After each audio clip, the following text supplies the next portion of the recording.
बिस्मिल्लाहिर्रहमानिर्रहीम। तीन ऐसे बदबख्त हैं, अल्लाह इनके फ़राइज़ और नवाफ़िल दोनों में से कोई भी कबूल नहीं करेंगे। अल्लाह के रसूल सल्लल्लाहु अलैहि वसल्लम कौन से लोग हैं, फ़राइज़ भी कबूल नहीं, नवाफ़िल भी कबूल नहीं, तो बचा क्या? फरमाया, एक वो है जो वालिदैन का नाफरमान है, जो नेकी करके जितलाने वाला है, एहसान और तकदीर को झुठलाने वाला है।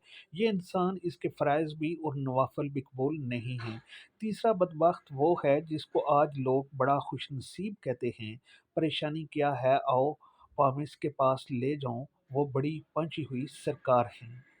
आपका हाथ देखेंगे सिर्फ उन्होंने जायचा बनाना है, लाइनें देखेंगे आपको सब कुछ खोल कर बता देंगे। रसूल अकरम सल्लल्लाहु अलैहि वसल्लम फरमाते हैं, सही अल जामिया की रवायत है 4059, जो शख्स किसी भी काहन नजूमी और क्याफा नशनास के पास आकर हथेली किया करता है, सिर्फ पूछ लेता है कि मेरी किस्मत कैसी है, 40 दिन तक उसकी इबादत कबूल नहीं होती।